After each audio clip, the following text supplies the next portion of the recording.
The Truth About Goblins. Chapter 26. It was late when Kit and Annie finally arrived home.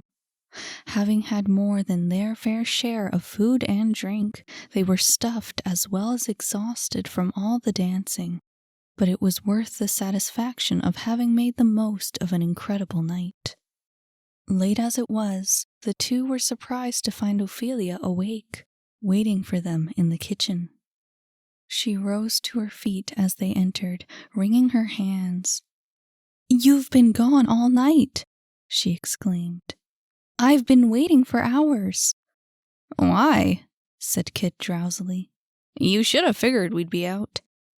"Someone broke into the spare room," she said, cutting straight to the chase. "I asked Cam about it, but he heard nothing, and I didn't hear anything either." "Must have come in while we were sleeping," he said, shrugging off the news. "But surely you would have heard the break-in," she said, turning to Annie. "Actually," she said, "I was sleeping in Kit's room." "Oh?" She raised an eyebrow. "What for?" "She was having nightmares," he explained, "so I said we could have a sleepover." "You should probably have another one, just until I get that window repaired." "Was it just the spare room?" asked Kit. "I don't understand it," she said. "They only broke into the single room, nowhere else. And aside from shuffling through things and leaving a mess, I don't think they took anything. Of course," she turned back to Annie, "I wasn't sure about your things. Maybe you should go check to make sure nothing's missing." "Well, I didn't really bring anything," she gasped. "But I left my backstage pass in the dresser drawer." She turned away and bolted up the stairs. "Weird," said Kit, pulling up a kitchen chair. "There's nothing in that room but junk." "I know," said Ophelia, taking her own seat. "Why don't you let me fix up that ankle of yours?" He relented and propped up his foot as she began to unwrap it. "I wonder why we didn't hear the window break," he said. "Oh, it wasn't broken," she said, removing the brace. "It's missing, as if someone took the glass and forgot to put it back." "Now that is weird." He shook his head. "Looks like we're dealing with professionals." "I would hardly say such a thing," she scoffed, removing the bandages. "It's just an odd scenario, I suppose." "I got it," said Annie, re-entering the kitchen with the pass in hand. "They didn't take it, and nothing else is missing either. Nothing important, at least." "Wait," said Kit. "Is there or is there not something missing?" "Well, I can't find the picture of Saphira," she said. "But I think it's just lost in the mess. Probably slipped into a crack or something." "What picture?" he asked. "Oh, Bellator gave me a picture of Saphira the first time I saw him." "Bellator." Ophelia's energy left her. "Did you hear?" "Yes, Mother," said Kit. "We know." "Terrible. Inhuman." She sighed, rising to place the bandages back in the cupboard. There was no hiding her nervousness.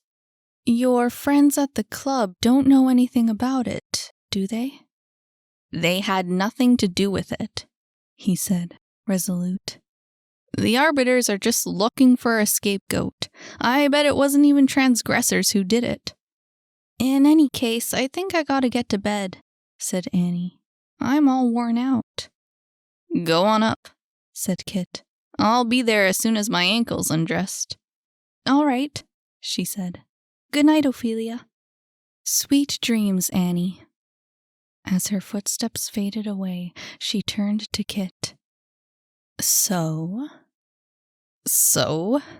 he parroted back. "So," she peeled the last layer off his ankle. "You like Annie a lot, don't you?" "Well, yeah," he admitted. "So?" She only stared. "Oh, I see what you mean." He offered a yawn. And no, I don't like her like that. My little fox. A smile tugged at the edge of her lips. You can't fool your mother. He sighed. Yeah, okay. So I like her. But don't worry, it makes no difference. She doesn't like me back. Oh, I wouldn't be so sure, she said. Girls are tricky like that. Nah, Mother, I know what she's thinking.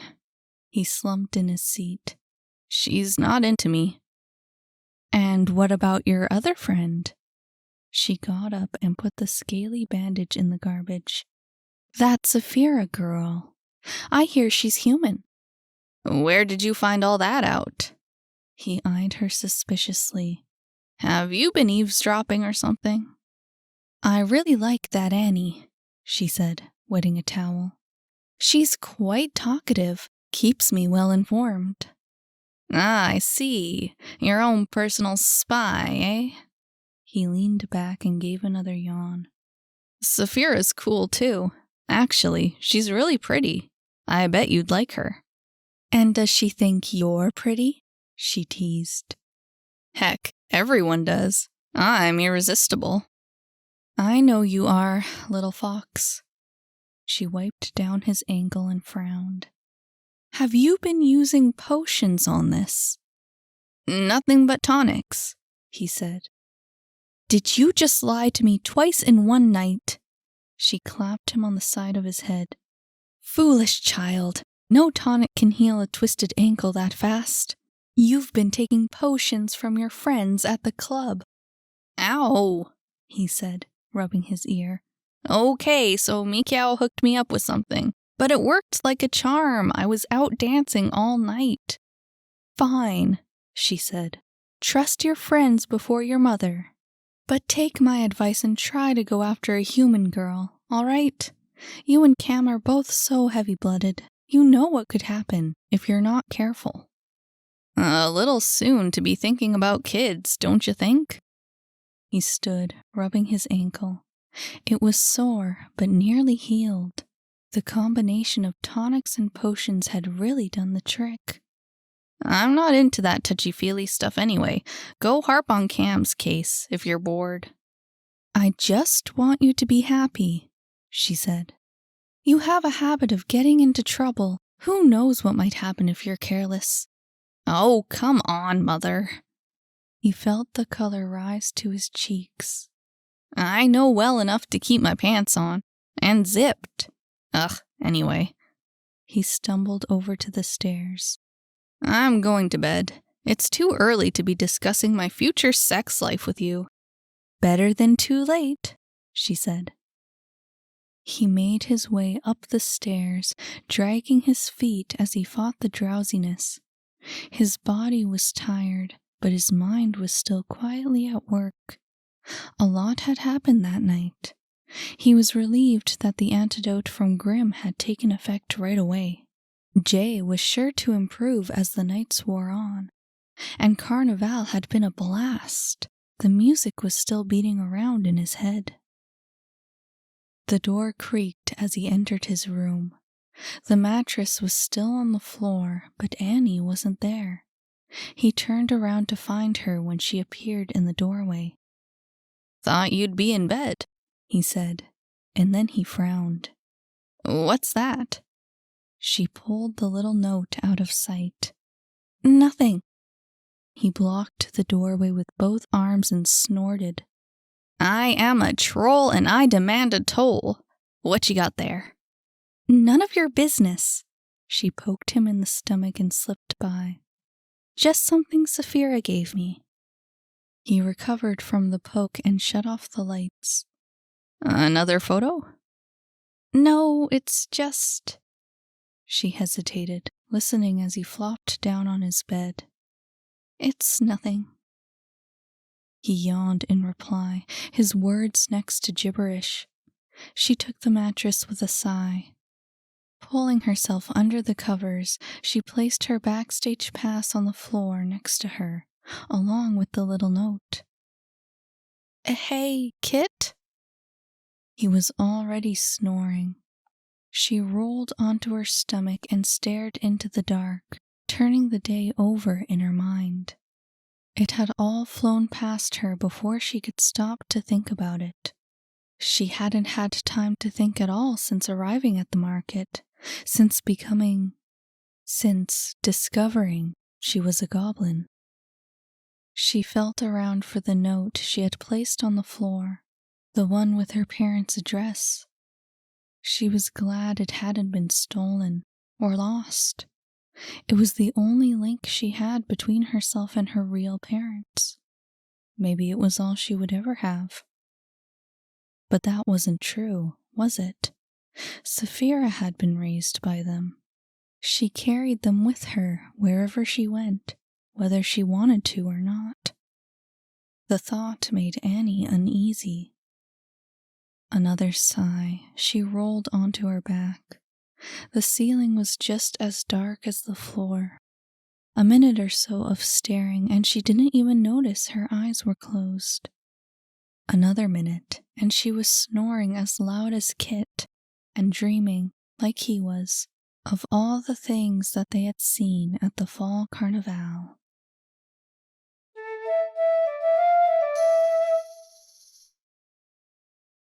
As Saphira bid Annie and Kit a good night, or rather, a good morning, she turned and began the journey back to Timothy's teas.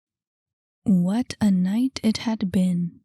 She almost felt as though her stomach would burst from all the food. She couldn't help but sigh in relief as the tea shop came into view. Approaching the door, she pulled out the key.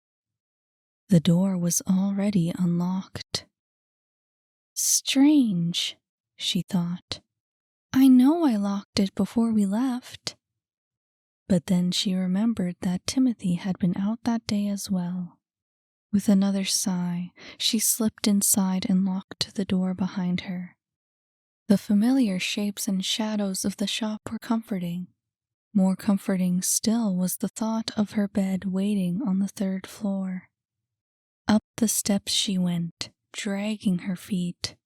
She couldn't remember the last time she had stayed out so late. But before she entered the apartment, she stopped. There was light flooding through the crack at the bottom of the door. Someone was already inside. She was alarmed at first and wondered what it could mean. Was Timothy still up? She pushed on the door and stepped in. The room was empty, but it was lit. Someone had left the lights on. Did Timothy forget to turn them off before he went to bed?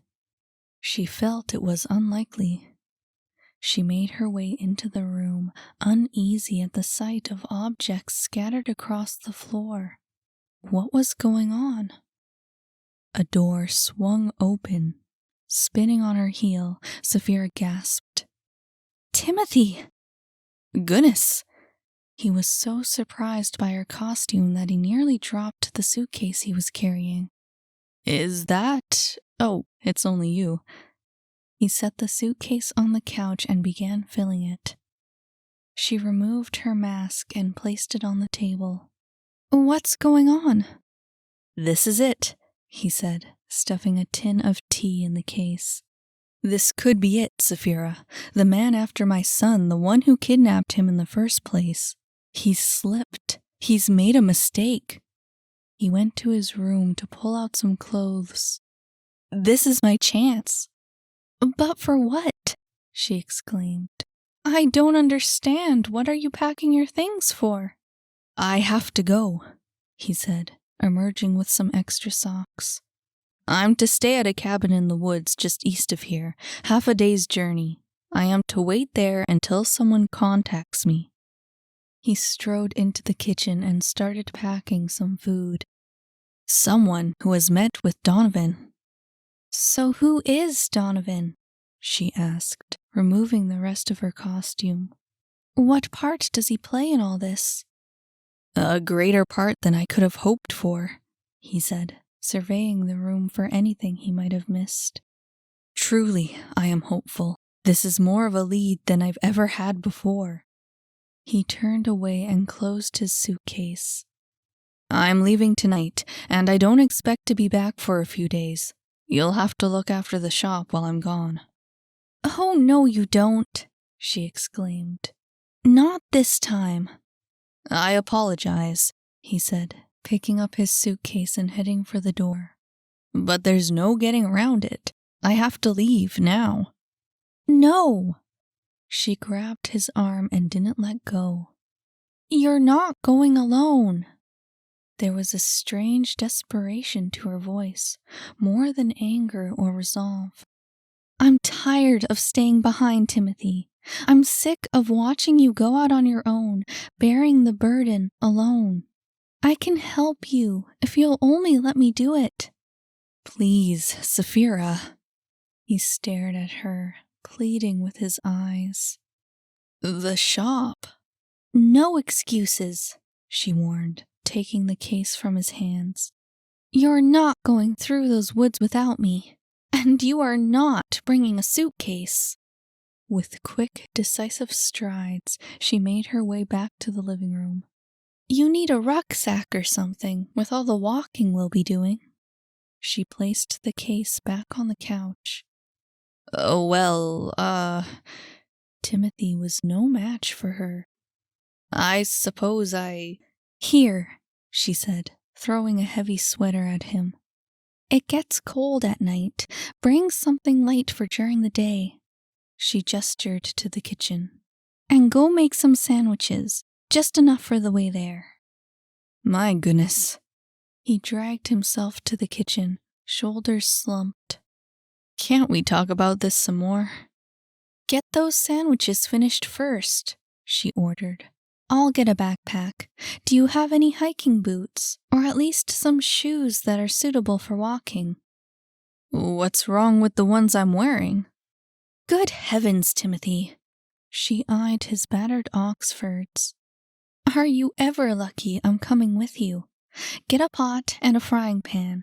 We don't know how deluxe this cabin's going to be.